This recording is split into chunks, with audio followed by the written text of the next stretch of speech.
Chris Dugan is a Grammy-winning recording engineer from Northern California. Although Chris is most known for his recordings and live audio-video productions with Green Day, he is a highly sought-after engineer and mixer who has worked with the likes of Weezer, Alanis Morrisette, Fall Out Boy, Gaslight Anthem, Matt Nathanson, and Charger. In this episode of Soundwall, we discuss going from recording in garages to major studios, great microphones that don't break the bank, using plugins, and how to set up a simple home studio for those who want to start recording their own music. Enjoy. You're listening to Soundwall with Adam Schumann, presented by Danville Music, your local music store.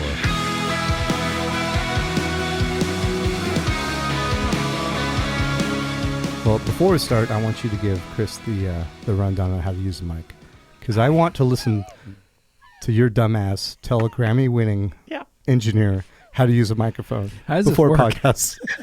I totally, even had you not said it, I would have done it too, because that's what I do. So Chris, listen up. Okay, here, I'm even gonna give you my copyrighted line. Oh, when you're in an interview, and there's other people in the studio, you tend to move around. So I want you to treat the microphone like it's the sun. And you got to orbit around the sun. Your voice always has to go into the sun. Yeah. And if you do that, I can fix everything else, but I can't fix when you turn away from the sun. It's true. See, it's not so bad, is it, Chris? I love that. It's true. It's true. Did I say that? I always use the beach ball analogy. And Rick Schreiner told me this one. Mm-hmm. Rick Schreiner. It was like if you took a beach ball and you pressed it into the microphone, this is the pickup pattern of a cardioid microphone. And so as you do this, back here, it's not going to pick anything up, right? So here's where it's going to... I'm blocking. You didn't listen to my tutorial, did you? Anyway, but I love that sun one. That's good. That's pretty good. Yeah. I may run with that. I have embarrassed myself in here doing that for Schumann. All of Schumann's guests know how to do this, but I'm used to a bunch of beer guys coming into the studio, and I'm like, so here's how you use it. Oh, boy. Well, I could not imagine a better segue. All right. Straight from Santa Ana, John Wayne Airport. Just got here. Chris Dugan, an amazing engineer, the premier engineer in the Bay Area. Whoa. Ooh. Worked with Green Day, Alanis Morrisette, Weezer, Fall Out Boy, Gaslight Anthem, Matt Nathanson, Charger, and several more. And is not only a friend, but just an incredible talent and just a wealth of information. So thank you for making this time.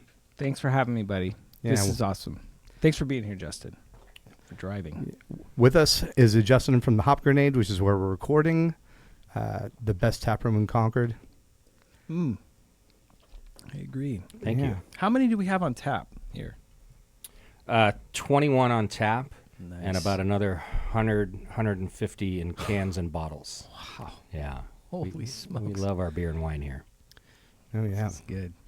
So I start every podcast with, tell me about the first time you fell in love with music. Music. I think it was just being a kid and my mom playing music around the house. It was catchy music. I would sing along, that kind of thing. I think when I became a fan of music was kind of when I think I got locked into it. I became this just a fan. And I think that was hearing like the older kids playing this like scary, we devil music, right? Ozzy Osbourne and this Black Sabbath and these kinds of songs, and that sort of caught my attention. Anything guitar driven. So Van Halen for me was an early doorway, and I think this was before MTV, so I didn't really know what was going on. It was more like you had a pile of your collection of cassettes or records. I had both, and you kind of ask your friends, "What do you have? What do you have?" Hey, let's trade and share some stuff. So that was kind of like the start of it. And I was thinking about this because I've got daughters who are into music and who are starting to listen, and they're finding their favorite artists and stuff. And when I was a kid, man, I had like a poster on the wall. And it was like, that was the closest thing I had to like sort of knowing what this person was and who they were. You know, we didn't have MTV.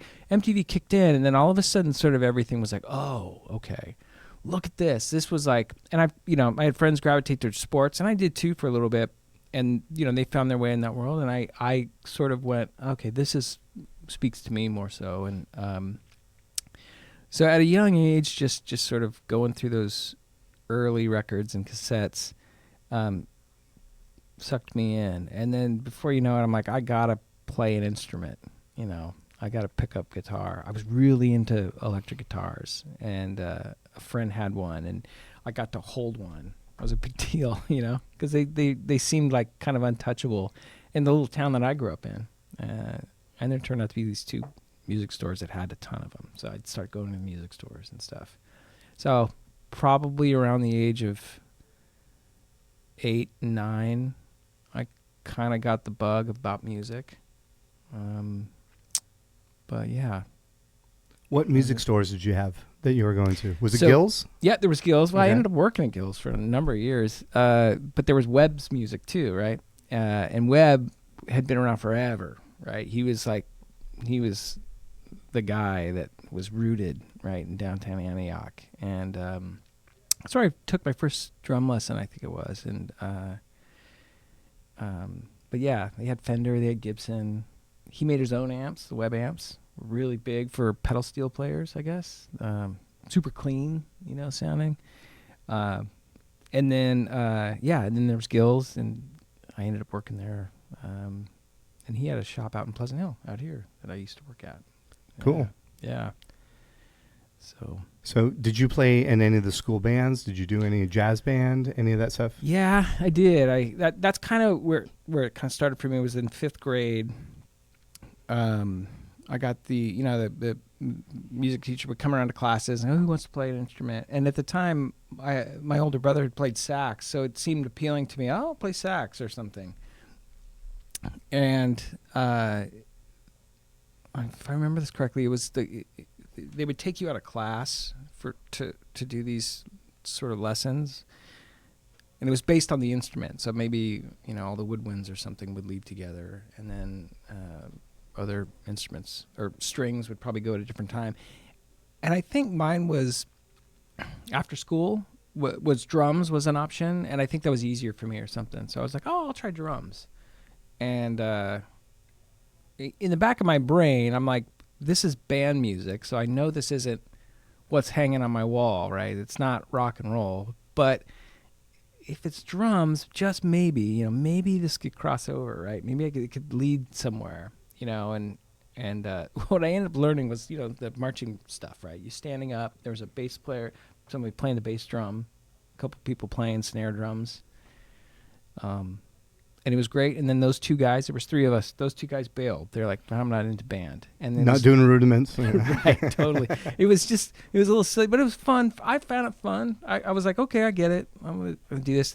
And those 2 bailed, and we had this concert, and the music teacher goes, it's a really funny moment because I remember it very vividly, but the teacher goes, okay, here's these songs. We have no one to play the bass drum, and we need both. We need the bass and the snare drum. So how do we do both? And she goes, Chris, I have an option for you. And she pulled back this curtain, and here was this gold drum set. And I was like, oh, it's happening. It's like lights shining. Oh, exactly. The angels came down and sang. It was great. And I saw it, and I went, oh, my God, a real drum set. I didn't even know this was here at the school. This is awesome. You mean I get to? And she goes, if you can play that, we can do the 2 parts. It's kick and snare, and there happen to be these other drums that come with it, right? And so I learned pretty quick. She let me sort of practice, and boom, pop, boom, pop, boom. It was just very, simple stuff, but I was able to do it, and I was able to perform with the band. The band got to play and whatever, and then I was in. I'm like, Mom and Dad, I need a drum set. And they're like, oh, God. Not a drum set. But that's where it started for drumming, So were any of your parents musicians? Yeah, my dad played drums, funny enough. So he had a snare drum that he was like, check it out. And he showed me some stuff, and it was great. So Awesome. Yeah. Awesome. So you learned that's elementary school level. Yeah. And then in high school, did you play with any rock bands? And then how did that transfer over to outside of high school? Yeah, like junior high, I started playing with a buddy of mine who was in the band. He was a trumpet player, and he's like, I have this guitar. And I was like, you have an electric guitar? Do you have an amp? He's like, yeah. It was like this big, tiny. But he's That's like, your resume. Yeah, oh, you're yeah, in. yeah, you're in. We got to jam. And that's what we would start doing. And he'd come over, my buddy Gene, great guy, and we would sit and, like, it was on. Like, I had a drum set. He had an amp. We were actually, jamming. And that led to getting in bands later. And funny enough, side story, but while we're sitting there making noise in my bedroom, my next door neighbor is this older guy, had a 4-track. And he said to me, I will never forget this, he's like, you guys should record on my 4-track. Do you know what a 4-track is? And I was like, no, what's that? Well, it's a cassette player, and you can record here, and then you can add stuff. You can add stuff, and you can mix down, you can do all this stuff. And we were like, whoa. And as soon as we got it to work, we sort of, he gave me a little lesson on it, but... Was it a Tascam or it was. a TIAC? Okay, cool. Yeah, it was a Porta Studio 424? And that wasn't even out yet. This was like a something one, I believe. But they have these circular knobs. I'll never forget. I can look it up. But regardless, it was like we put a mic in front of the drums and then a mic in front of his amp, and we sort of just played something. And then we did the let's overdub something, and we did another guitar part, and it was kind of funny how it blew our minds. We were like, I can't believe this is happening. We can do anything. We can put vocals down. We can, wow, And so we would just constantly do that. And the poor guy, like I was that annoying kid, hey, knocking on the door, can I borrow your 4-track again? And I could hold on to it for like a week, but we would constantly use it. And then I was smart enough to go and try to find my own, and I did. But that's how I got into, as I was, jamming with my buddy, we were learning about recording and the possibilities of that, right? And so I got into bands with people, and that flourished in high school for sure. So, were you as excited to delve into the recording technology as playing drums at that time? It was exciting when I was younger, but I started like the idea of him and I got into a band. There was another band who lost their drummer, and they were like, hey, why don't you come in and why don't we bring Gene? We could use another guitar player. We sort of we got into this like what we considered a serious band. There was more people, and they had a following. And so I started to just get into, that was more like now we're playing. So I think the recording sort of fell to the side. We went to like this local studio, or this guy who had a little studio, who recorded us, and we eventually went to a nice studio. But every time I was in that environment, it was really cool. Like I loved that idea of being able to play something and hear it back, and it sounding cool, right? And like, whoa, the playback was fun. Or sometimes eye-opening, like, oh, I really, screwed up there or whatever, right? But I enjoyed it. Okay, so you're getting to meet people who work in studios. So tell me about the jump from going from there to, I know I knew you from working with Willie Samuels at Newtone. Yeah. So tell me how it went from taking that little, Tascam to getting to where you own your own studio. Did you start talking to the other engineers and start getting bigger and bigger ideas, or how did that work? It's funny, like as those bands sort of dissolved, I'm getting older. I'm out of high school, and I'm in another project with a couple other friends, and we just had an 8-track. I think my buddy's brother had it. It was a reel to reel. So it sort of just came. We always had a way to record, so we would always set up and rehearse. But we started with that band. It wasn't really fully, well, it became a band, but we would record a lot. So we were doing this like, let's write a song, let's record it. Let's write a song, let's record it. And it was always, I just was the guy running stuff because I just kind of knew how to do it. And we would sort of put our money together and buy little things. buy a mic here, buy a whatever there. So describe your mic collection evolution. Okay.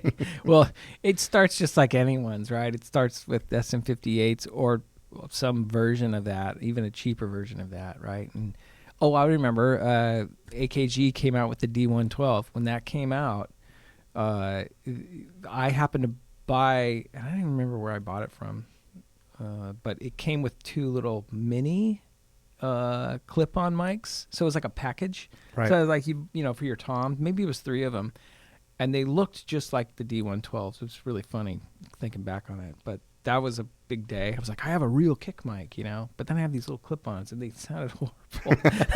But the kick mic was great, right? We had a real thing. So anyway, it started there, and around that specific time, I was doing all that stuff. I had this rehearsal spot, which later became Newtone, and I had started up at LMC, and I was taking those classes up there, and ran into Willie there, and Willie was doing the exact same thing as me, only he was out here in Concord in his rehearsal spot recording his bands, and both of us had at that point jumped up to ADATs, right? Digital audio. Yeah, I'm gonna stop you just for a second Of for course. clarification for the folks back home. So LMC is Los Medanos College. That's right. Junior college in Pittsburgh. Uh-huh. And when I mentioned Newtone, it's a spot I recorded, and that's how I got to know Chris. Yeah.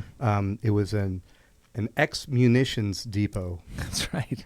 because it's in Pittsburgh, California, and to give you a lay of the land, it's very close to the Delta. Yeah. And the reason that matters is because there's Concord Naval Weapons Station, and so within the Delta and California's East Bay area, there's a lot of those sort of places. It became a place where we wanted to have military supplies that had a way to get to San Francisco That's right, quickly and Yeah. easily.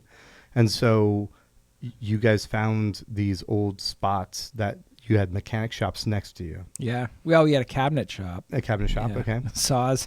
Yeah. Yeah. And they keep threatening to sell the place, and it's Yeah. been for 25 years. Oh, yeah. So, Yeah. yeah, forever. Yeah. Okay, so sorry for anything. But No, that was I a wanted great explanation. Okay, Yeah, it's but- just old wooden warehouses, basically. Cool. Yeah. So you and Willie, I know the Samuels family very well. Yeah. You know, Jeff Samuels was one of my groomsmen. That's right. And so you and Willie decided to start your shop. Yeah. And so you had to get into construction too, I imagine, right? Or did you have somebody do it? Or We never got into it. I think technically I guess physically we got into it. We never learned anything about it, but we just did it. It was horrible, but it worked. So, yeah. Yeah, so we met in the courses up there, the recording arts program, which is a great program. And yeah, he had his exact scenario. I had mine. They were both the same. And we got to talking. I'm like, oh, you do the same thing? Oh, okay, yeah. You should come by and check out my place. It's just down the street from the school. So he comes by. He's like, this place is great. It's huge. And, one thing I was like, why don't you move in? Bring in your stuff. We'll put it together. Now we'll have, 32 tracks instead of 16 each, right? Or whatever it was. I think he might have had 2. I had 1. Regardless, let's put our stuff together and we were just looking for the highest track count, right? Right. Because the more tracks we get, the more like we can just do more things, right? Like, and so that was how it started. And, and he had mics too. Like, let's put it all together. And that's what happened. And then we built, the little control room I had was a little office. And we just expanded it, and we did that kind of stuff. And next thing you know, his friends are calling, my friends are calling. My friends' bands are breaking up. His friends' bands are breaking up. They're all joining bands with each other. The scene started. It was really cool to watch too. The scene kind of exploded. And we happened to be right in the middle of it. It was fun. yeah, particularly the East Bay punk scene. Sure. You guys had a ton of guys coming in. We did. So from all over. Yeah, do you have any off the top of your head some of the guys that would do demos? Yeah, I mean, there's this band called Divot, that Willie worked with a lot. We got a lot of business from Adeline Records, which is sort of how I end up working with the Green Day guys. But around that time that label was starting, and so we got a ton of stuff thrown our way. All sorts of people. I got to rack my brain, but I recorded some guys called Oppressed Logic from way back when. There was Sam I Am did a thing which was pretty fun. That was my first time working with them. All sorts of people. And Willie had a ton of people. I don't know. Go back a ways. Look at that. Right.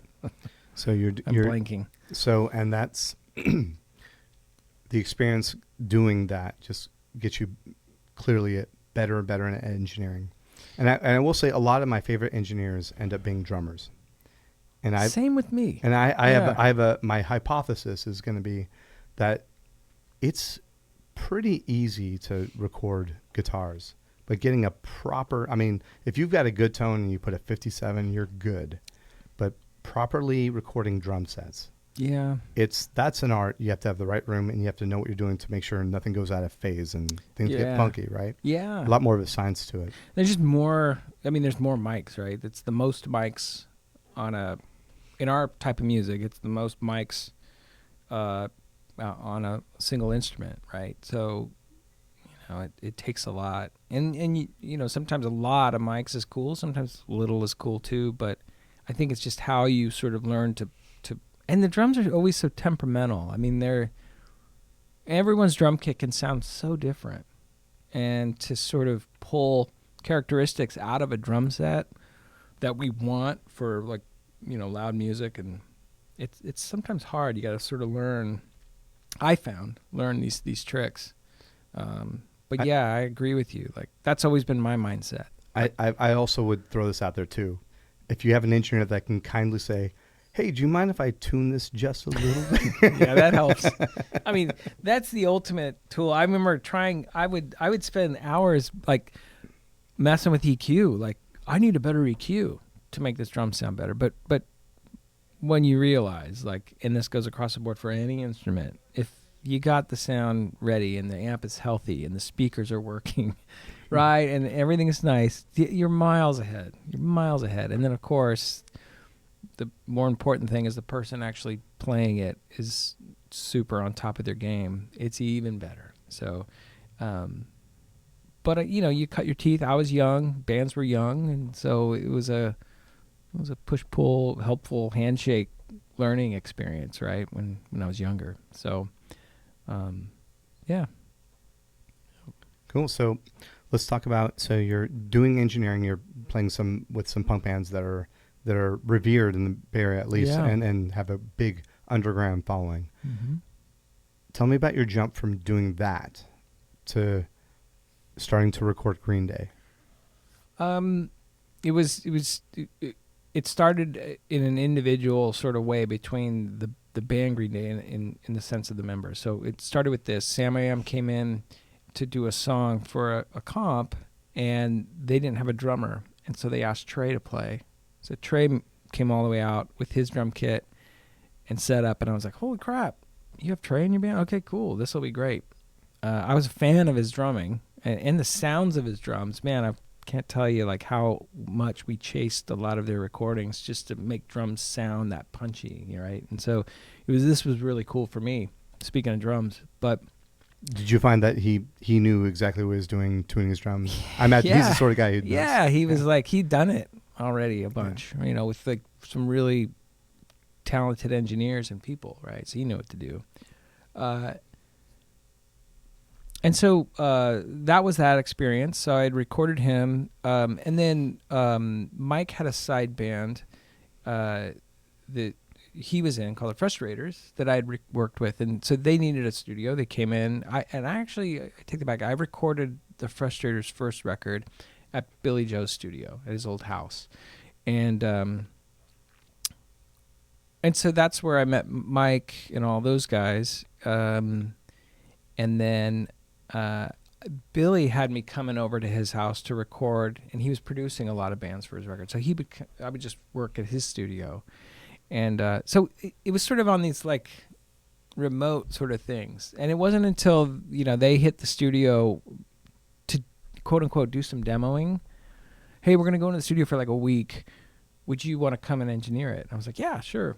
I took a week off my day job. It was going to be during the day. At the time, I was working a couple jobs to sort of make ends meet as I was recording on nights and weekends and this kind of thing. So I took a week off and it was like, hey, we're going to stay another week. We're going to stay another week. And that turned into basically like a year and a half. I forget. It's probably about a year and a half of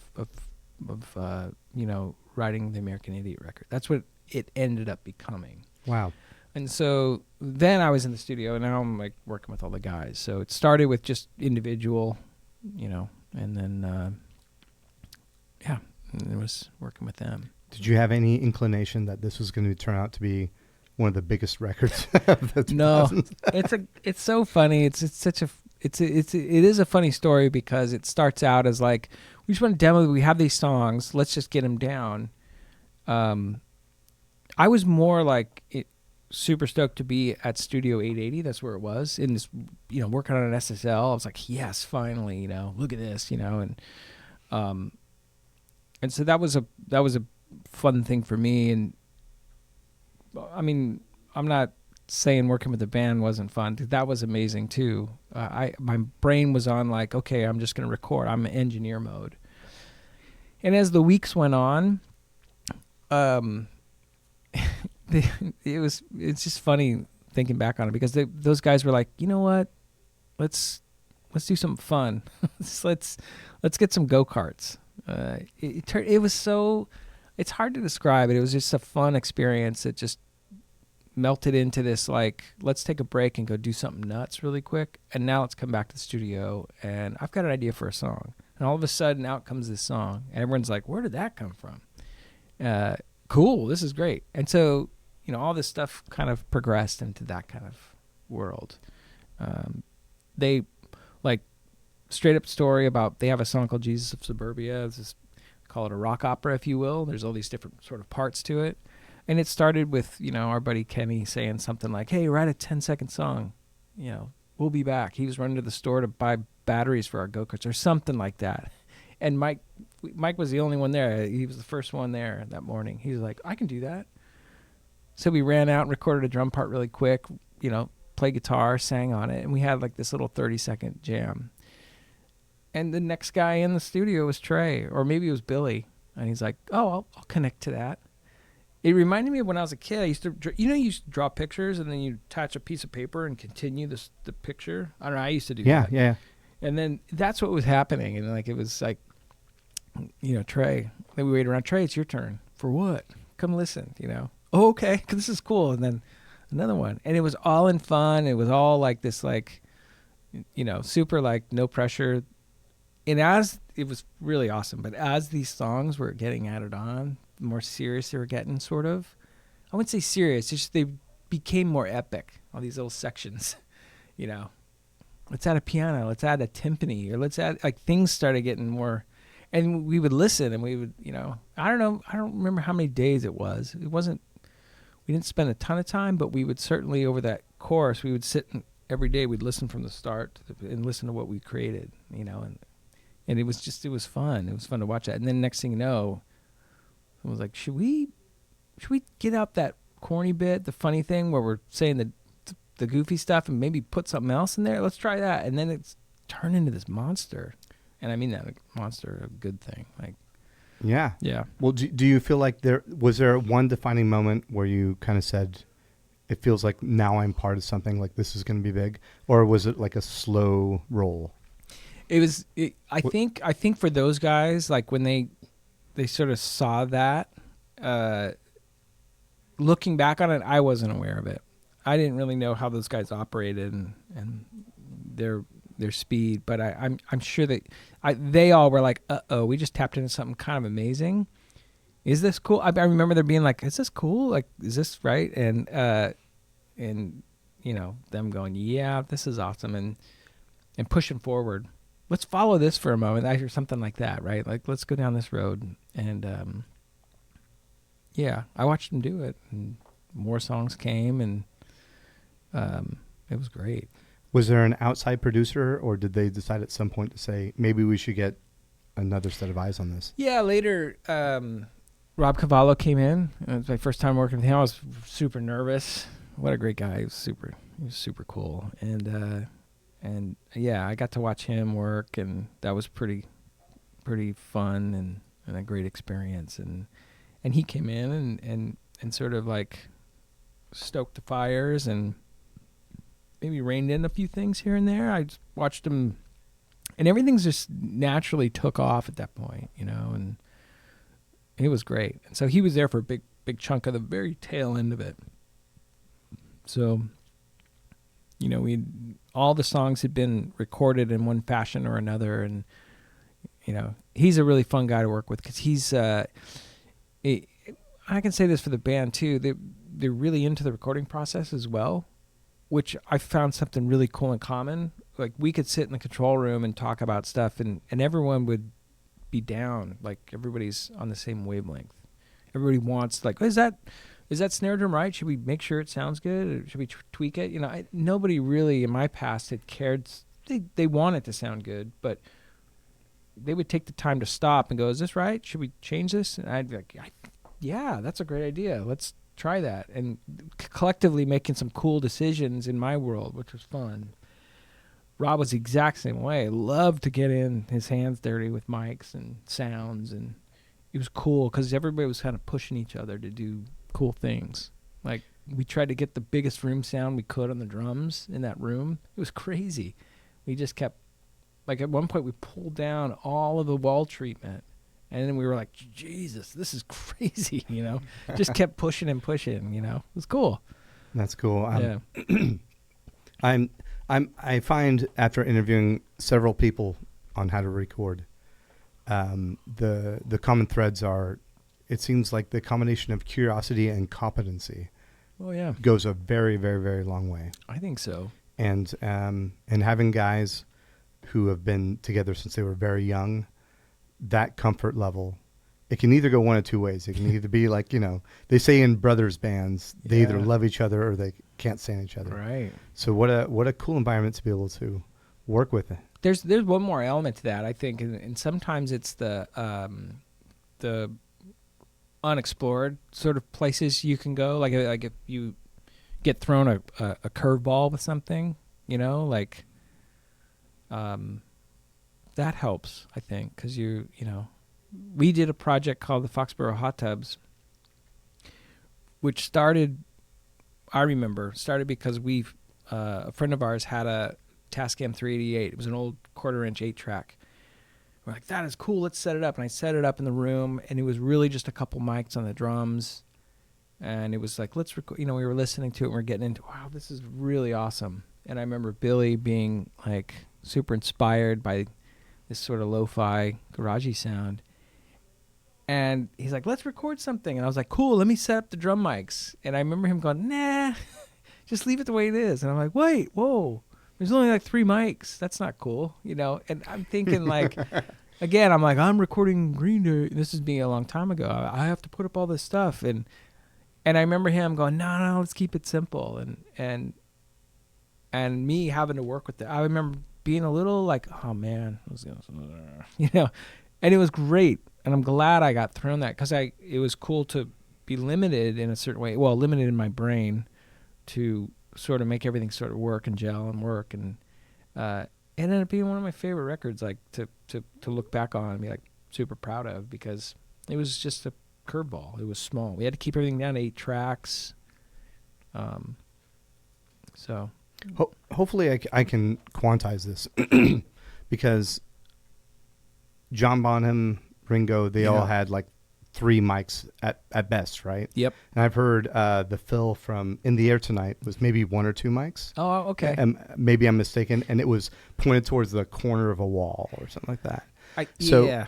So I think as an artist, as I talk to more and more of them, it's kind of like you have to not think about how much control you want to have over it versus how good the performance is and whether that lo-fi is appropriate for the style or not. Yeah. So is that, do you find that like as you're working on more and more projects, do you have to have an out-of-body experience to where you're like, okay, so I want to have this, but what's the style I'm going for and how do I attain that? And you also seem like a kind of guy who's like very okay with like happy accidents. Yeah, I mean that's what I think. That's what I should have called my curveball analogy. But yeah, happy accidents is pretty awesome. I think, and I've done this my whole career. I've overthought what I need to do at the beginning of a session. I do it every time. I'm like, I need to set up because I'm going to do this. I have to go in with this in mind. And what I found is when artist friends of mine send me their music that maybe they've done in their bedroom or they've done on a different scale. It's not like in a professional room or anything. That they'll send me some stuff and I'll go, whoa, how did you get that sound? What is that? Oh, that's just this thing. I didn't have, what I had. I just had this SM58 for the drums. I'm like, that's one mic? Wow. And sometimes I find myself, I've been asked to like, hey, we need to make a sound that sounds like this, and I'll take what I have and I'll do all this work to make it sound a certain way where I don't allow myself to go, down the road of like, well, let's just do it with one mic. I've seen people do it, and that's a talent that I think is super important where you're not thinking too much about this. I need to be very specific about how I do things. I think there's a time and a place for that. But I also think that you go, I'm just going to throw a mic up in that amp room. I'm not going to mic the cab. I'm just going to throw a mic in there because this is already a cool sound, and I know that this will work. If I would have done that, 7 years ago, I would have been, no, hell no. I have to get this mic perfectly on that speaker because later I'm going to tweak it or I'm going to do a thing that I can, adjust it or something. You got to like throw that kind of stuff to the wind, the overthinking it. I think that's something that's really important because I see artists who do it and they don't think about that. It seems like a cruel joke life plays on you because in order to be an engineer, you have totally. To be kind of like OCD. I know. You have to engage in an industry that is all about attachment and attachment to the song and attachment to emotions. And then you have to detach yourself, but do it in a cool way. Totally. One that's cool and acceptable and lo-fi. Yeah, I think so. Because the way I see my friends doing it is they're not spending the time. They're getting their stuff recorded. They're getting their art down. They're getting their song recorded. And in that process, they might have done something I consider, wow, that's amazing, but they just did it really fast and it came out great. And so that's something, I try to work really hard at employing in my world as well. Because if there is a time thing, you don't want to take too long getting ready. You don't want to be too anal about stuff. Or if you are, you do it without everyone, standing around, which is, could be a problem, but. So. Right. I also, if I can fanboy out on you for just a second, Butch Vig. Oh man, yeah, Butch. Some of my favorite albums. Yeah. Like Gish, Siamese Dream. Oh. Clearly Nevermind. Mm-hmm. Tell me about your experience with working with Butch, because I imagine, like, obviously working with Green Day had to be just an amazing experience. But then once you have that on your resume, I imagine you get a lot of phone calls. So. Dude, Butch is awesome. He's so chill and just so laid back and and so down to earth. And, I think just coming from my world of where I came through music, how I ended up where I'm at, I worked in music stores. You probably, I know you do this. When we think about, I'm going to sidetrack for a moment, but I'll come back. When we think about gear, and we think about I think about microphones and preamps, but pedals and cables, we are so zeroed in on what's the coolest thing and what's the right? It's always changing, and we're always I guess car guys do it. Maybe people in sports do it about their, their cleats or their shoes or pads. I don't know. But I feel like in music, it's really intense. We think about the coolest, oldest, hippest, vintage, right? And reasons why they're cool. Right. And well, I will tell people, doing the research is great. Like, and I think this will be very analogous to recording. Yep. Like we'll talk about for guitar players, the holy grail is the overdrive pedal. Right. You can find that overdrive pedal. Yep. And what I have found is that you should do your research, but then don't be dogmatic about it. So I'll give you an example. I had something that was I had an original Klon overdrive pedal. OG one. Yeah. Wow. Which back in the day, this is like back in the early 2000s, it wasn't you can order it online. You had to call a number, and it was Bill Finnegan, Okay. the guy who built these Dude, fucking things, right? yeah. And they were great. And he talked to me for an hour, and he was just super sweetheart. And he would just ask me, he was like, "What are you using? Like, what sort of gear? Like, are you using something shitty? I'm not gonna fucking sell it to you." Yeah, No, but I'm qualifying you. exactly. I'm like, I got an old Super Reverb, was my dad's, and I'm using like Les Pauls, and he's like, "Okay, this is what it does. This is this is what it does not do." Yeah, cool. And after I talked to him, he's like, "Yeah, I think you'll like it." So I got this overdrive, and I loved it. It sounded great, but there's something about your own personal tone to where you can chase that overdrive pedal, and the Klon was amazing, but I found overdrive pedals that sounded a little bit better. Yeah. For me. Yeah. Yeah. Whether it be through the way I play, how hard I attack, and the expression, it's not the axe, it's the lumberjack. There you go. But I think overdrive pedals, and I imagine by and large in recording it's the same way, to where I always give the example when I'm selling an overdrive pedal at my store, like, okay, so the overdrive pedal is going to be personal. So start with what you know and start with what your guys like, but then be okay with A/Bing it. Yeah. And the example I give is like an overdrive pedal is kind of like a microphone for a vocalist. There are, there's the Beatles will use the U67s and these very expensive tube German-made microphones. However, something that Bono and Michael Jackson have in common is they use an SM7. Yeah. They can afford anything they want, but for human beings are fallible, and you have to identify what equipment will make your infallible sound better. And sometimes it's not what you think it will be. Yeah. And that example is like, with Michael Jackson and Bono, they could afford any microphone they want on the planet, but it doesn't matter because that's not what works for them. Yeah. You have equipment that will help you. Yeah. And equipment that will kind of put a spotlight on some of the stuff that maybe is not your favorite part of your tone. Yeah.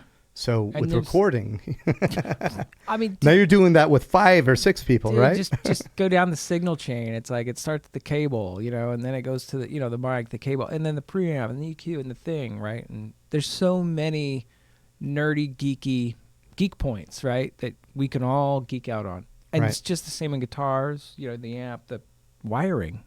Do you shield the inside of your guitar or not? Like, well, of course I do, but I use this only kind of, copper tape or whatever, right? Like, like we can go down that road. And so back to your Butch Vig question, like he's been in that world his whole life as I have, obviously. So, and I know some other fantastic people who are the same way. Like as soon as I start talking about gear or they start talking about gear, immediately this great dialogue opens up. We can just nerd out. Yeah. And Butch Vig had a term for it. He called it danning out. Steely Dan. Okay. Steely Dan would spend hours just getting a sound, and he would call it danning out. And so he's like, "Oh, you want to dan out on equipment? Sure, And then if we were working too hard on a tone, we were like getting guitars, and we're spending too much time. He'd go like, "You guys are really danning out on that. Like, should we, And sometimes he would dan out for a long time, which was awesome. But, so you had Butch Vig calling you out on danning out? which is kind of awesome. Yeah, because he would, like, sometimes we had to, like, pump the brakes, and it was, but super cool dude, man. He was so much fun, so easy, and just laid back. It was always a good time with him. But you seem like the chase for getting that is part of the fun too, right? Yeah, I mean, yeah. And it's, I imagine you have to, part of your job is identifying right away. Is this band cool with doing the chase, or they're just like, fuck it, we just want to like roll and play and Yeah. we're out. Yeah. So Green Day, my band, like I know they're used to doing it. Like they're down. But there was a point I remember making 21st Century where we were I think we had like 7 or 8 guitar amps, maybe going at once, because we were trying to do something. And I remember finally, I think it was Billy, was like, you guys are danning out a little too much for us right now. I'm going to go home. I'll come back tomorrow. By then, maybe you have it. And I remember us kind of like, I think we've crossed the Dan mark. So we should reel it back in. The dam has exploded. Yeah, exactly.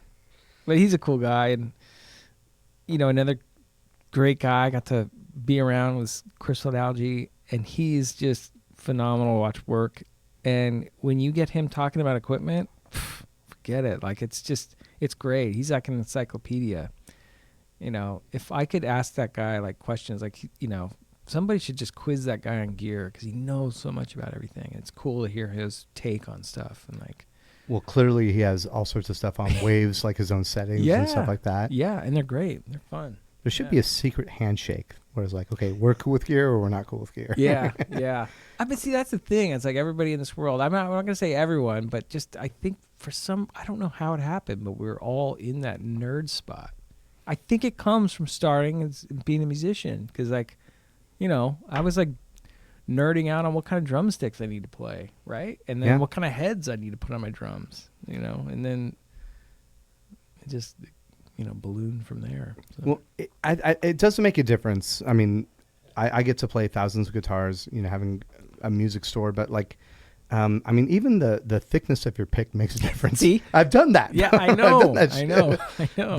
But I have found, as a general rule, the better a musician you are, the less your equipment matters.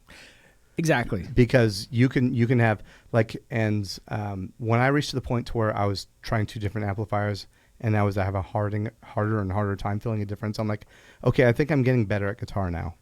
Right. Totally. I listened to a Billy Corgan podcast with Zach Wilde.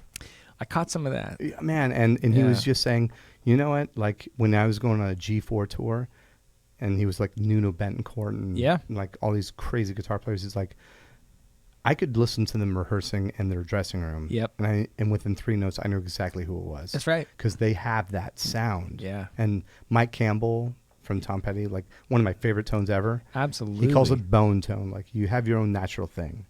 But it's always good to do the search. But, you get used to what you're used to. And if you weren't inquisitive, then you probably wouldn't be any good at your craft, right? That's right. That's right. But and it's funny, if we were to ask ourselves about that sort of concept back 10, 15, 20 years ago, we'd be like, no, man, I need a half stack, blah, blah, blah, blah, blah, blah, with the extra Supreme, angel dust on the side, but the sprinkle the thing. And that's how I'm going to sound better. Right. It's like, it's interesting. But that's in my world too. It's like, do I need this high-end microphone? Do I need this fancy old preamp and the vintage stuff? Like, or can I just do it with this? And I've done some pretty cool things on both, actually. Funny enough, so I imagine maybe not with great intent, but you have an idea of what the frequency response is going to be. And once you hear somebody sing, you're like, I get this gut feeling that this is going to be the right microphone, right? Yeah. I mean, what a mic can do. Well, I've heard enough to know that, okay, this person will be great on this mic. That's a good starting point. And in my brain, I already have probably a list of anywhere in this range of mics is going to be great for this person. What's really fun is when you find the right mic for someone and you're in the mixing stage, right? And everything's going and the vocals are in there and you're like, wow, I don't have to do much. This was the perfect recipe, Or like 50 or SM7s, for instance, like those are great mics because they're kind of like a bulletproof, like, I don't know, they take EQ well, which is another thing I've learned over the years. Like if you just go with something sort of simple, there's certain mics or preamps or pieces of the chain that do well later when you need to alter them, and maybe with EQ or maybe with compression. There's a thing that happens, and You don't get, the opposite would be getting very harsh sounds or maybe a cloudy, muddy sound later. But, they can be any mics. They don't have to be a vintage, U47 or something that's, super, super, super expensive, So Cool. Well, I think we're just about the time to take a break. Sounds good. And I think when we come back, I'd like to talk to you because clearly you've been in the trenches with the bare minimum stuff and then up to unlimited budget. So I think a lot of people have asked me in my store, like, how can I build a home studio and try to make a recording as best I can, get some starting points and get your opinions on that. So let's take a break and then we'll be right back. Okay. Musicians, we are Danville Music, your local source for the best selection of high-quality musical instruments and accessories. Open 7 days a week right here at Danville Music, danvillemusic.com, your local music store. And we are back with Chris Dugan here at the Hop Grenade in Concord. And the amount of accolades you have and the amount of recordings you've done has been impressive. But because you started out with humble beginnings, I have so many people in my store who will ask how to get started in home recording. So if you don't mind, we'll ask you to scale down and talk about, if you're just starting now, the sort of avenues you would try to basically go down and the sort of equipment you can do if you're a really good musician and you want to get your start. Yeah. What sort of gear do you think you would start to gravitate towards? First thing to get a hold of would be something to interface with your computer. Yeah. Like a Focusrite or Apollo, Universal Audio. I'm a huge fan of Universal Audio. I am too. So we can talk about like how to do budget stuff all the way up to full grade home studio stuff. Yeah. The stuff that's out there that I would recommend would be as far as the best plugins. And for those of you who are not familiar with those, that's software that emulates studio gear. I think the two best out there are Waves and Universal Audio. Yeah. I prefer Universal Audio. Yeah. But Waves is great. Yeah. And what's your opinion on a really good entry-level system that will work with your computer? Well, first and foremost, I would recommend starting with obviously a computer, but it would be like I'd suggest going with a Mac. They seem to be, they're sort of the easiest place to start. And there's a lot of stuff sort of tailored for them in this side of the world, like engineering and home recording. So start there. And the rule of thumb with computers is just get the newest one if you can. Get the best one you can. Then you'll need an interface and some sort of mic or mics. I do like Universal Audio stuff. Everything they do, I really like. Up to their plugins, they do a really cool thing.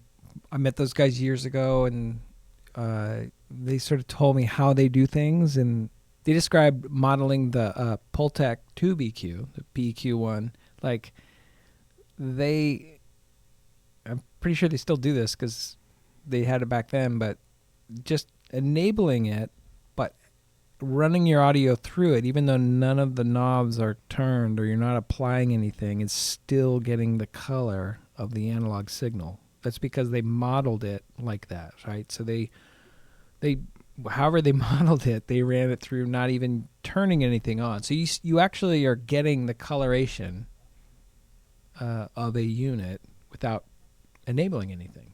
Cool. That's how nerdy they are about it, right? Right. They damned out on it, and that's called unison, as I understand it. Like there's something that they do if you want to use a mic preamp when you record into it.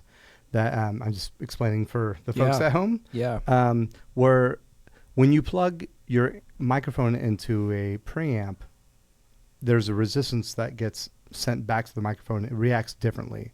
Yeah. So they will have the unison plugins that will emulate that sort of resistance, which makes the microphone react differently. Yeah. Their unison quote unquote technology allows you to.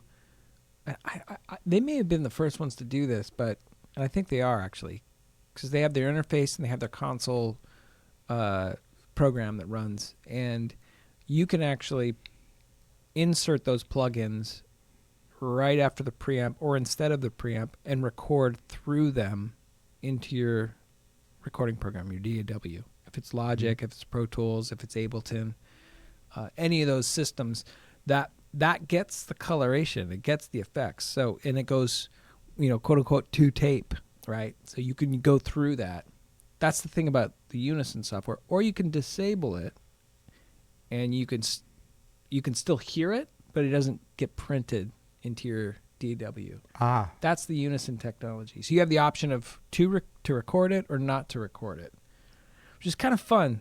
Yeah. Back in the day, like, when, on tape machines, analog tape machines, we would use that gear, those compressors and stuff, to help us get to tape and fight the noise levels and all that kind of stuff. We would use gear for that.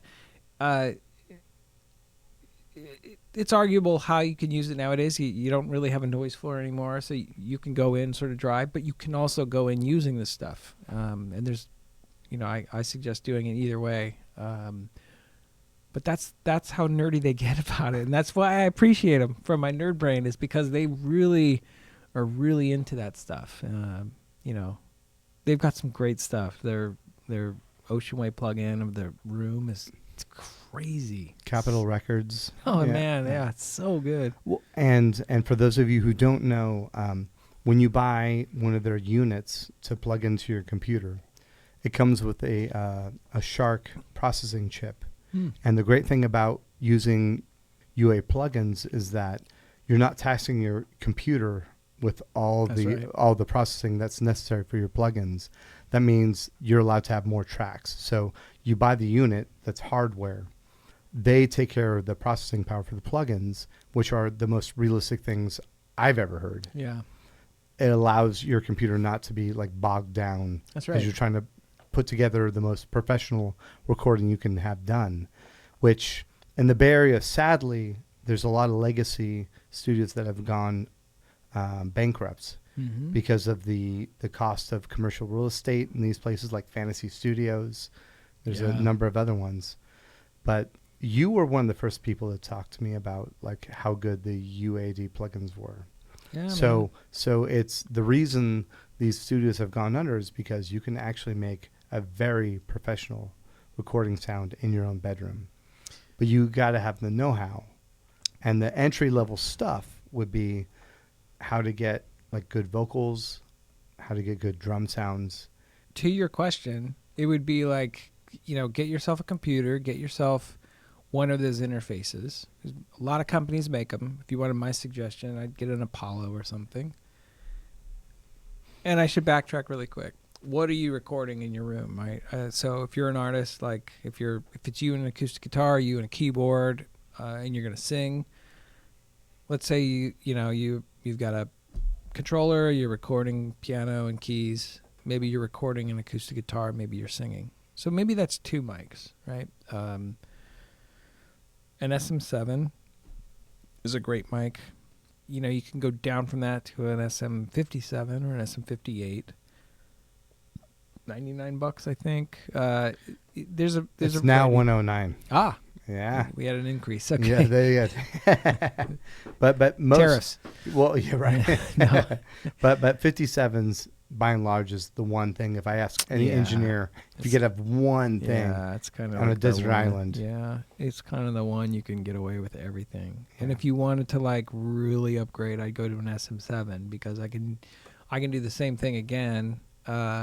With a windscreen on it and this kind of thing. So, and then you can just climb up more expensive from there. But let's take the scenario where you do get something nice like a universal audio interface.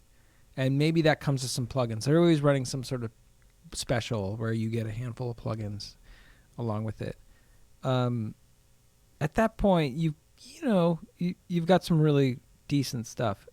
I would at that point just work and record through that as much as you can without getting too wrapped up in what I should get. Like getting an interface and some mics and a computer that all functions and talks together well is you're in a great place.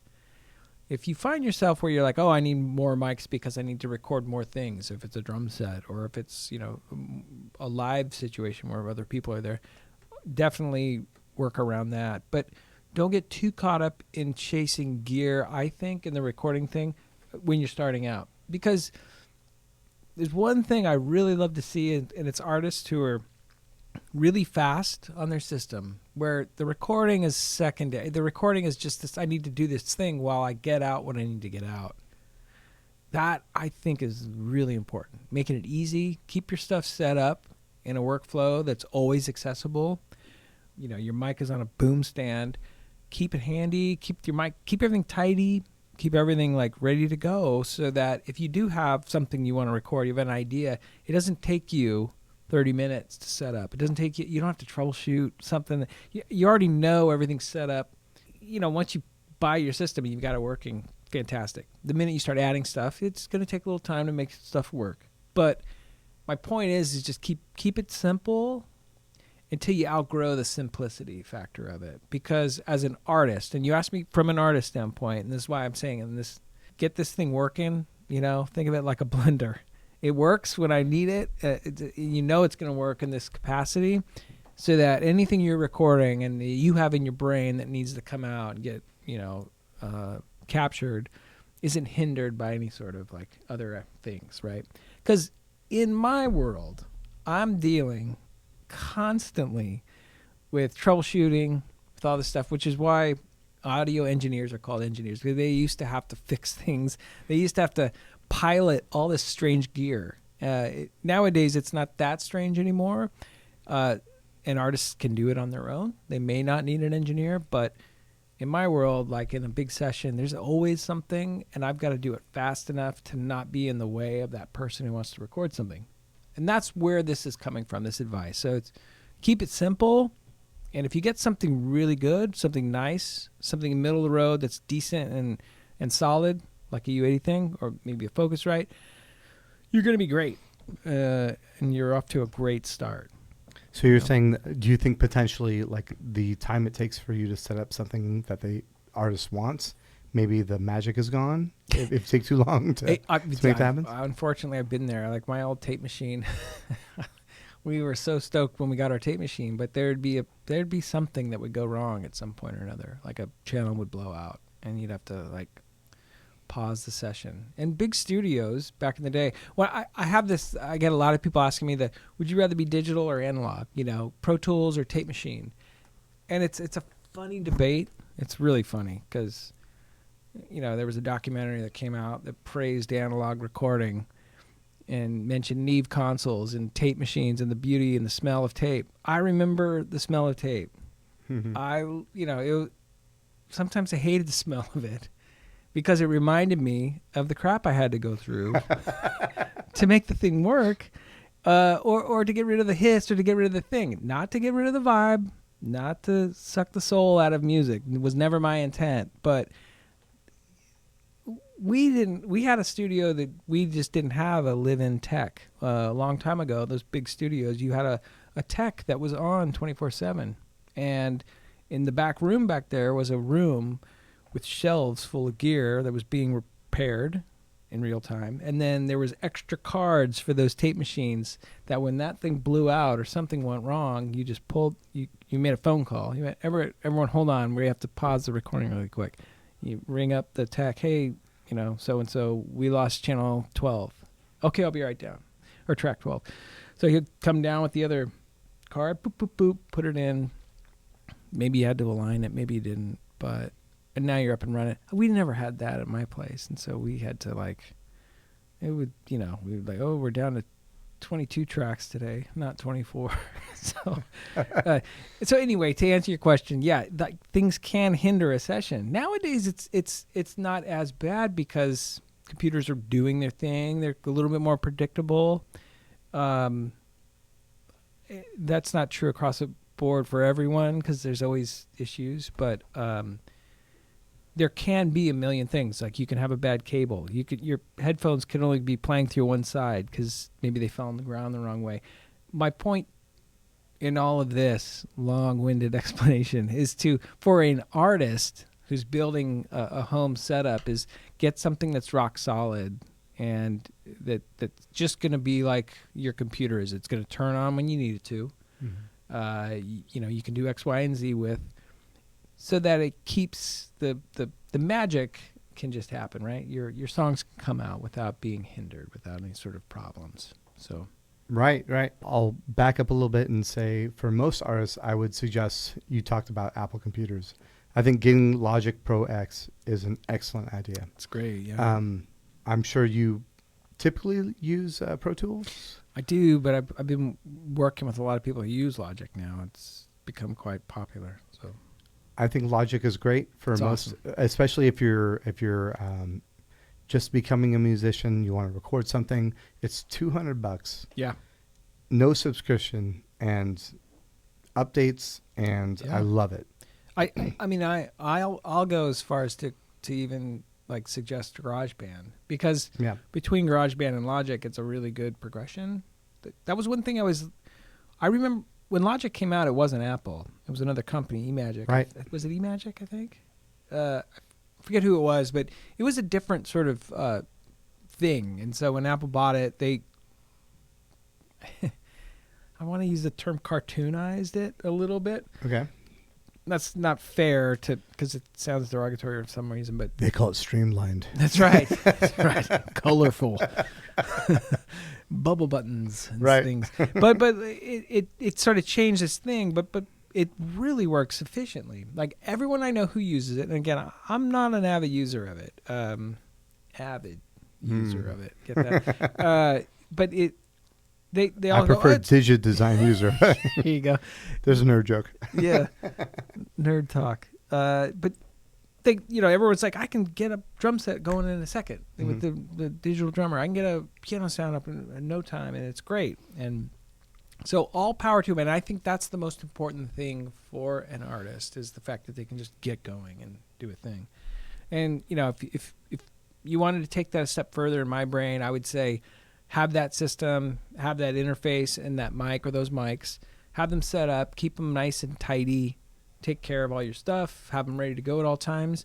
And a little step further would be like create templates in Logic. So you know what a template is, learn about that. So you can just walk in and go, oh yeah, I'm going to do a song that's going to start on piano. I'm going to open my piano template, bow, and it opens. It's got a click track. It's got the piano already. Your mic's ready to go, and then you're just going, and nothing's in your way. You're just rolling, right? Dude, it's great. And I remember having, whenever I have plugin questions, I call you.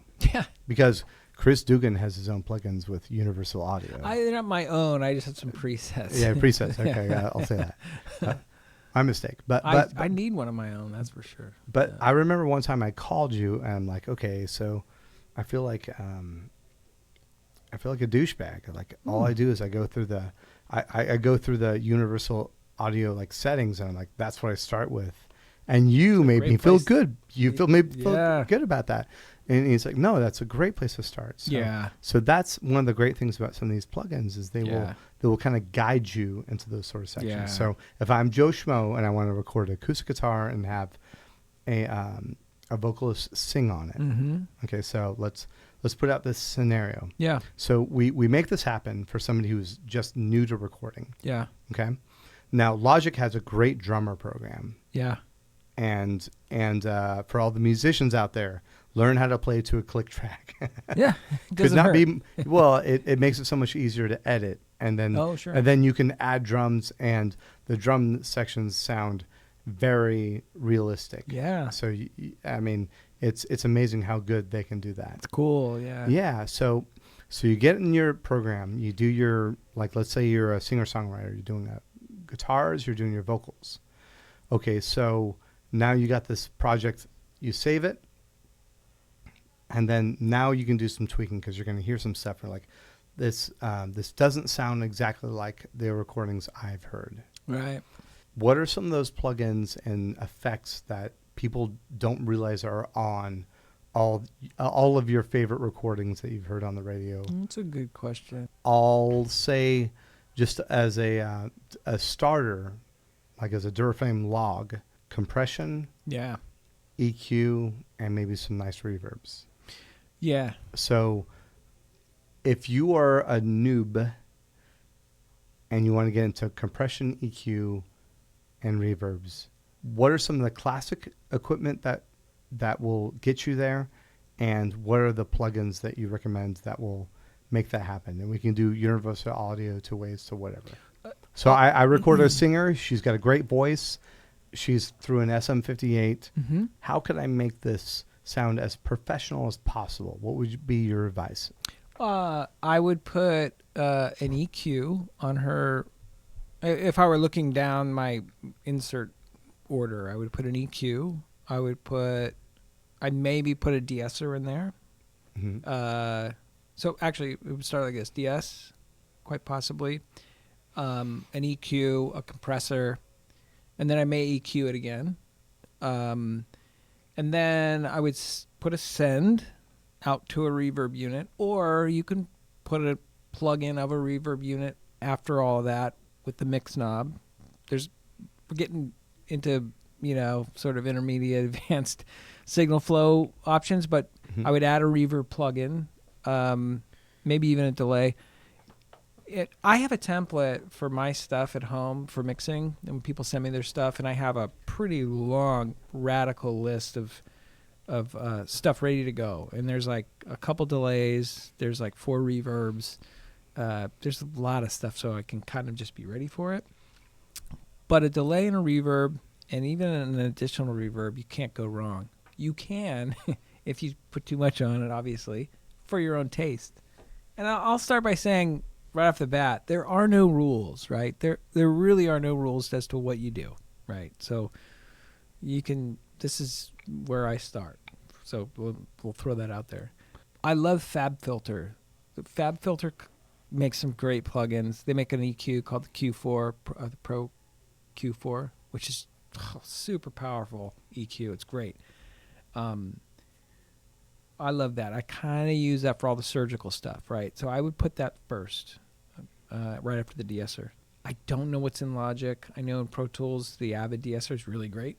I also like the FabFilter de-esser, personally. I'm a big fan of that one. And for people at home, de-esser is making sure the sizzle of a vocal is not too overwhelming. Yeah, so it looks at a frequency range, which is that range, and it compresses it. So when that S hits really hot, it pulls it down, right? And so some of these plugins, like the FabFilter one's pretty awesome. It has a look-ahead feature, so it's always looking ahead and lets you really sculpt in to what it is. So I'll do that. I'll do the EQ. And then, like, depending on the music, maybe an 1176 compressor. UA, again, has like 3 or 4, I think it's, 4 1176 emulations that are fantastic to an original box. Another favorite of mine is the CLA 76 from Waves. I really like that one too. That one's got a super mojo to it. All of them have great like presets, so you can go in there and go vocal, loud vocal, female vocal, male vocal, dry, all these different versions. And by the way, the CLA 76, a lot of times Waves will have these crazy sales where you'll get it for like $29.99. That's right. So for listeners, like, great deal. Yeah.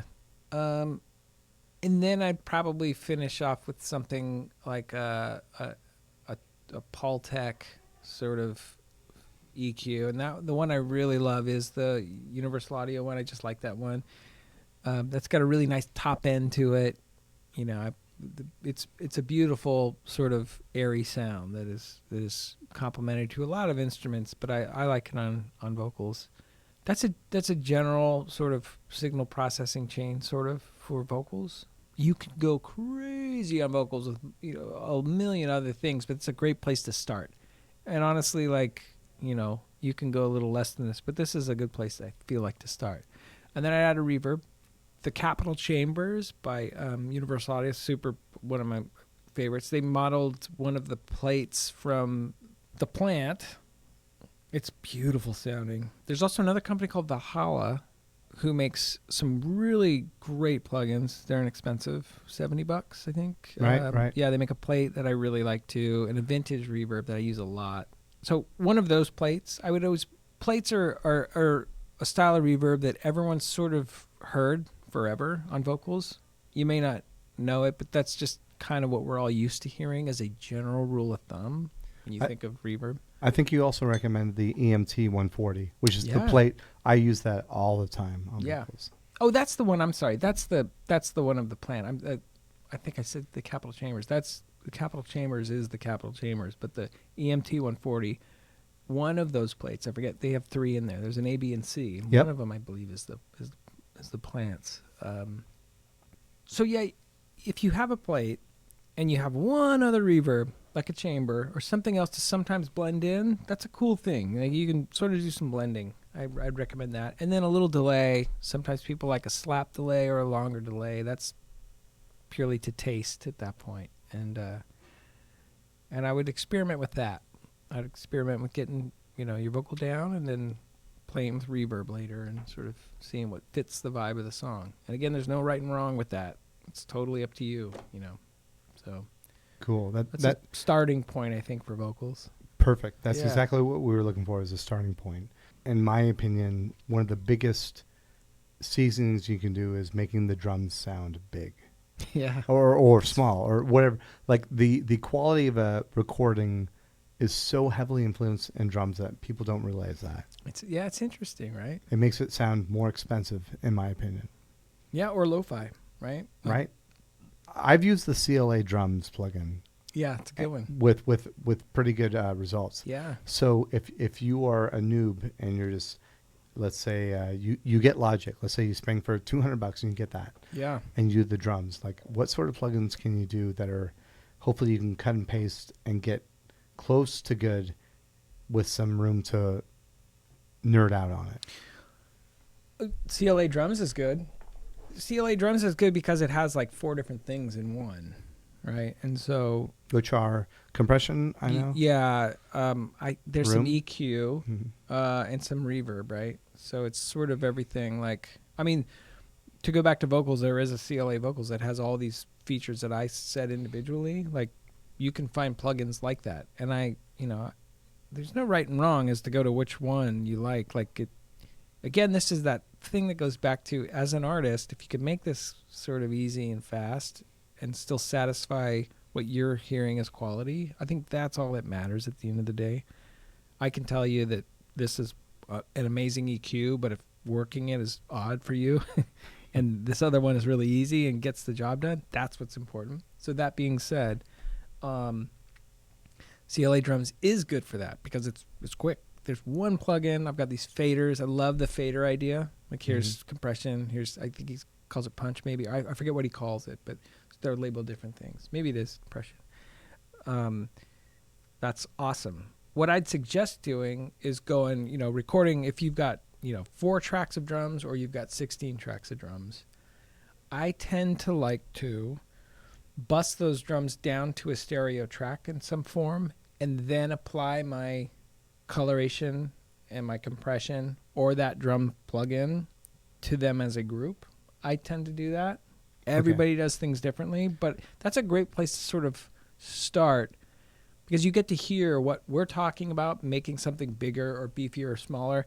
You get to hear what processing drums sounds like on a pretty global sense. And I think that's important because you can sit and put it on a snare drum all day and do what you want to do, which is great.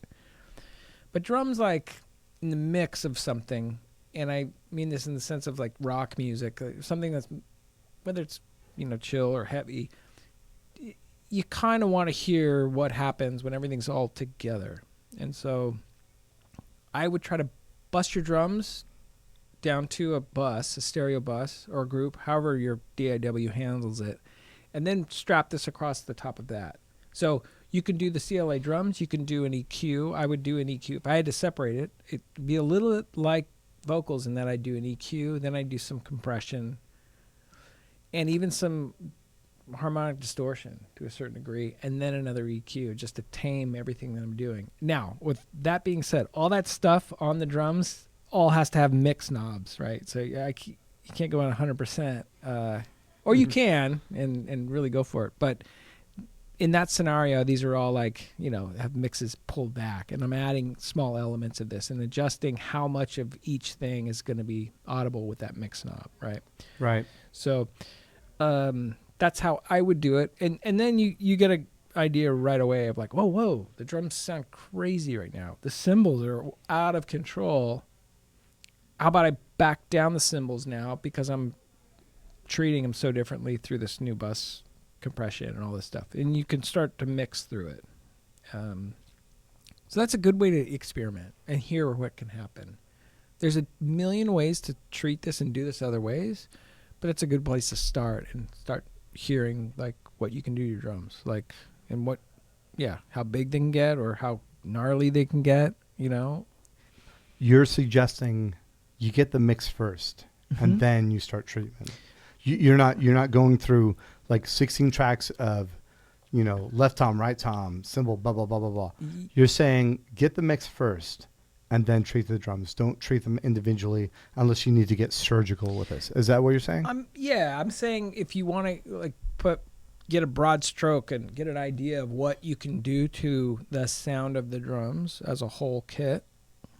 You asked about beefing up drums, and what I'd suggest doing is mixing your drums, getting a mix of them, a blend of them, and then applying these plugins to the drums as a whole, as a stereo set. So it would be a sub-mix of that, right?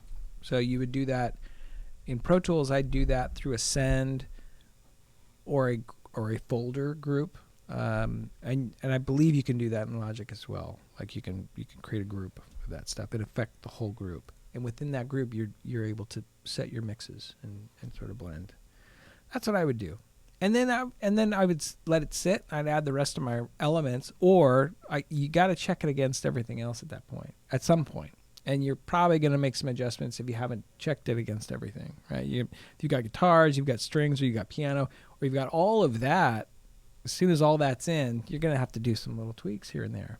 But that's a great way to sort of bring what might, hypothetically, what might be the bedroom drum sound into a bigger world. And then one other thing, there's some reverb you can add.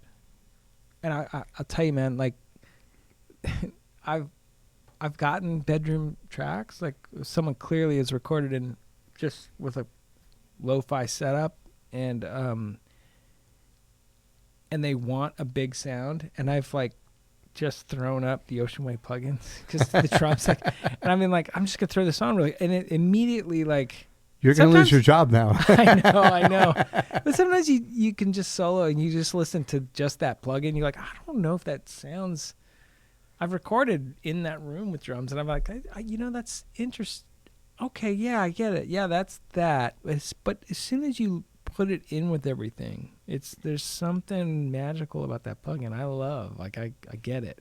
They did something really cool with that one. So all of a sudden you've got room sounds, and then there's others as well. So there's moments where you're using these plugins and you press the button and you're like, that was too easy. This can't be it. It's true. Yeah. That's what I'm pinching saying. Yourself. Yeah. It's so funny. As a guitar player, I hate to say that usually it's just make sure your tone is good and put a 57 in front of it. And like 99 times out of 100, you're going to be fine. Yeah. Yeah. I used to have this, I recently switched my, my whole, miking. I was very religious. Every time I'd find a recipe that worked for me, I'd stick to it, and then I'd try something, and oh no, this is the new way. And I think that works with everybody. They find a way to do something, sort of hold on to it. And recently, like for a long time, it was a 57 and a 414. 414 is an expensive mic for someone starting out, right? And so it's a luxury I would have at a studio that had them. And then, I went to a 57 and a Royer R121. It's also an expensive mic per se. But I was reading up on how, back to Van Halen, how Eddie got his sound and how Don Landy recorded it. And there was a guy, I saw this recently, who walked in way back when and saw the miking done. There's no interviews from Don talking about how he did this. It was, it was told to everyone he used two 57s. One was pointed at the speaker, and one was off axis. That's all we knew for years. And this one engineer was offered to come in to see the setup way back when, and he saw it and he remembered it and described it. Sunset Sound does these cool, like, hey, let's roundtable, like, I guess it is a podcast or a YouTube channel where they talk about these old recordings, Prince and Van Halen. They're great. I highly suggest watching them. It's nerd stuff, but this guy talked about it, and he was like, here's the way it was. And so I was like, okay, I'm going to try this. I had tried it over the years, but I didn't know what it was. I tried different versions. It just never worked for me. Recently, I tried it, and it worked, and it was awesome. And it's two 57s. And so I'm actually like, I'm going back that route now, where it's not hard. If you have two of those mics, you're going to be fine. And if you have one, you're going to be fine. And you're totally right about the SM57 in general. It's like you can put that on anything and be A-okay. So, yeah. Well, for live situations with my guitar, I do 57 where the dust cap meets the cone. Yeah. And never fails. That's the one, yeah. Or if I'm in a really small stage and I'm like backed up against a wall. Do you do the back? What's that? Do you mic the back or no? No. Just I use a 609 Sennheiser 609. Just drape that over there and put it in the same spot. Yeah. And I prefer the 57, but the 609 sounds great too. Yeah. Yeah, 609 is cool because you can just hang it by its cable. Exactly. Right? Yeah, no stands involved. So if you have a small stage, it's always great. Yeah. But my favorite is a 57 with a Sennheiser 421. Oh yeah, on the other side of the cone. Yeah. And blending that is always fun. Yeah, I mean, I was able to make a record once where, our tones were like, it was two mics, and I find most of the time I need a little bit of EQ to just sort of tame a couple things. If it's the low end, I got to back it down, or maybe I need to add it. Sometimes I need a little touch up of something, but there was a moment where I was able to do it on this one particular cab and head combination that was really just blending the two mics. And I had them lined up as perfect as I could. So trying to eliminate any issues with phase, right? I just wanted it. And I always remember going like, wow, I think I did something cool. I think in the long run, at the end of the day, there is some sort of phase probably on some microscopic level, but I didn't have to use any EQ. And I was always like, I think I'm going to, from now on, try to do that. If I can do it with two mics and without having to reach for this EQ kind of thing. Not that there's anything bad with that. I don't know, but that was just some dumb crusade I've been on. It's just like, if I can do it without doing EQ, cool. And that's where I go with it. And so you got to try this 57 thing because it really, like, it's interesting, like, how the high end comes out. Like, I always approach two mics where I'd go like, okay, this is my bright mic. I would point one at the dust cap and then one towards the cone. And I would consider my bright, my dark, my high and my low, or my treble and bass, or however, like, that's how my brain would work. And so I would kind of like, I need more bite. I'd reach for that 57, or sometimes I'd reverse it. I'd put, and this one's interesting because both these two mics sound like, okay, they sound like 57s. They're sort of got their thing, but as soon as you match them, the top end is a really cool thing. So this might be my new thing from now on. So. Be seasoned for taste. That's right. Exactly. Cool. All right. Well, I'm going to ask you two more questions. Okay. The first question would be, what are the top 3 qualities that you have as a human being that got you to where you're at? Top 3. I think being polite is important. Having patience is really, really important. I remember being told that, not really attempting to have patience, and it was never like, but I remember a lot of people going, hey, I like you because you're very patient about stuff. So I chalked that up as one. And I think just being as easygoing as possible.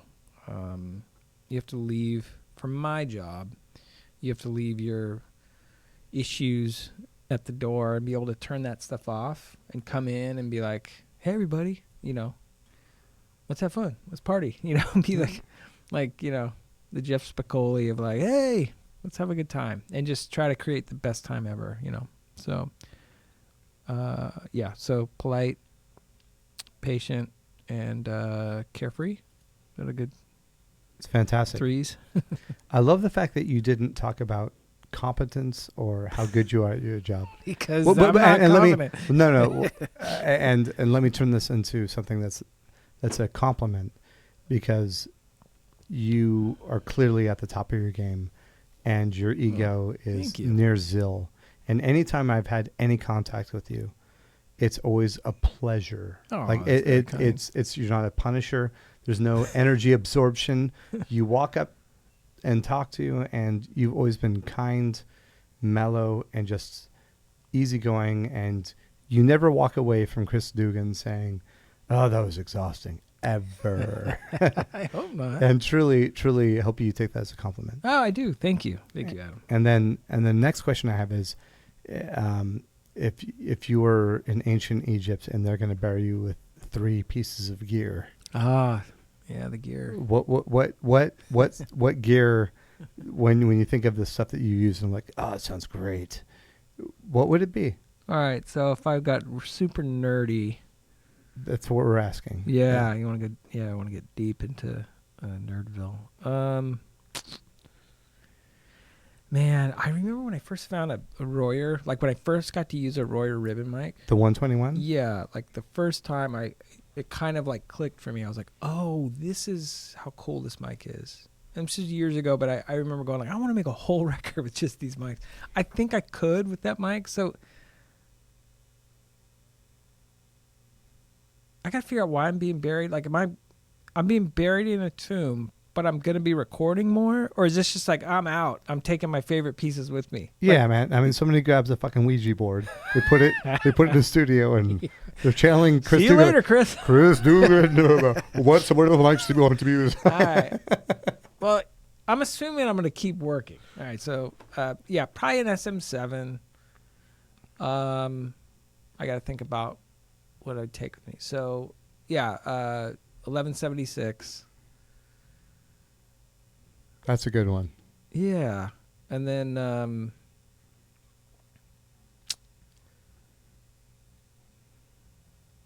oh, man. I don't know. A good pair of headphones. Okay, you got to choose your headphones. I don't even know. Just the Neumann ones. I don't know the number. The open backs? I feel like, they are open back. I do like the open back. 580s? Is that what they are? Yeah, the silver ones, right? Yeah. Yeah, those are the ones. How did I you know? have some. Oh, aren't they awesome? They're great. Yeah. I got those before I put up proper studio monitors. So I'm like, because before we're expanding in our store, and I'm like, I don't have enough room for proper studio monitors, so I need to get good headphones. I think they're the Neumann 580s. Okay. I'll probably have to go back and do a redaction. I tried the close back, and they were awesome, but the open back was, the low end was like perfect. Yeah. Yeah. It was before. Now I have like Yamaha, like the HS8s, which are close to the NS10s. Yeah, cool. But I love my NS10s. I swear by them. But the Neumanns, before I had monitors, like if you can't afford monitors, get those things. They're $500. Yeah. But they're fucking worth it. Oh yeah. All right, so I feel good about that. Yeah. You back me on that one. I will. Yeah. Okay, so there we go. I don't know what I'm gonna do for a preamp, but You told me about the dual 72s, the Vintex. Oh yeah. You suggested that to me. I bought used ones, and I've used those for mic preamps, and fantastic. The V73s, is that what they're called? No, I think it was the dual 72. Is it a 2-channel? 2-channel, and there's no EQ. It's just Just gain. the pre's? Yeah, just the pre's. Okay, yeah. Vintech is, if you want to talk about gear, like that's a company that a long time ago, this guy Dallas, who started that company, was such a cool dude to us. And he, I remember reading an interview about him. He's like, yeah, I'm going to make these 1073s. I'm just going to make them.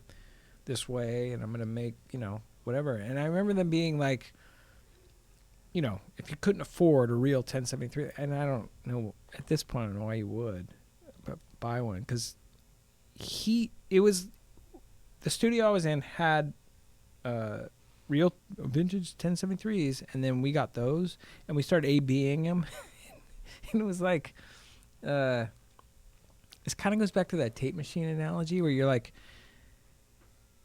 here's the classic one, right? I have the same EQ points. These are sounding identical, except my vintage one is crackling and crapping out every time I get to this section or this point, and it's like, and maybe you want that or maybe you don't. But the Vintech stuff for us was just bulletproof. I love it, man. It's good stuff. And I think Mike used it for his bass preamp for a long time, didn't he? He did, yeah. Before he went to Fender. Yeah, right? it was a pre. It was just one of those preamps. His DI went right through it, and then it went into a power amp that powered his speakers, and it was pretty cool. And they sent that to Fender as like here's what I'm using, and he, yeah, it's cool, man. It was, I mean, that was his sound for a long time, and we still use a 1073 sort of thing, and yeah. But the Vintech, the 4-channel 473 is 4 channels, and you get a top shelf and a low shelf. And he used to. I don't know if he still does this, but you could select what your shelves could be. You could ask him. I don't know if he still does that, but I don't know what Dallas is up to, but I still swear by that stuff. Great, great, great gear. Awesome. Well, thank you so much for coming part of the podcast. Dude, thanks for having me. And thank you to the Hop Grenade. Thank you to Justin Crossley. Justin's been sitting here the whole time. We owe him a big thank you. We do. Yeah. I'm not going to give it to him, though. No, give it to him. Nah. Say something, Justin. Thanks, Justin. I have to unmute myself. Say it. I wanted to contribute one thing to the equipment talk. Oh, cool. Okay. Oh, good. Now's a good time to turn your podcast off. What? How should we use our equipment, Justin? Treat it like it's the sun. How should we do our job? It's just an anecdote. Like the studio you're sitting in has evolved over 20 years, 20-something years. The only equipment in here that's never broken, and it's probably 30 years old because it was in all my bands before I built a studio. Yeah. It's the SM58s that you're using Yeah. right now. Dude. So it's not just that they're versatile. I know tanks. this gets said, but like I'm telling you, I'm not exaggerating when I say every other thing in this studio has broken at least once. Sure. As most studios, right? Yes, absolutely. Yeah. Except for your SM7 and your 57s are probably the same. Yep. That's my only contribution, guys. Yeah. Yeah, 58s, and you can drop them. I can't see how many have seen the dented grills, but they're fine. There's blood on them. There's sweat. Like, they still work. Yeah. It's great. Yeah. Cheers to that. Cheers to that. Yeah. And thank you so much again. Thanks for having me, man. Thanks for listening to Soundwall, the podcast. Musicians, we are Danville Music, your local source for the best selection of high-quality musical instruments and accessories. Open 7 days a week right here at Danville Music, danvillemusic.com, your local music store.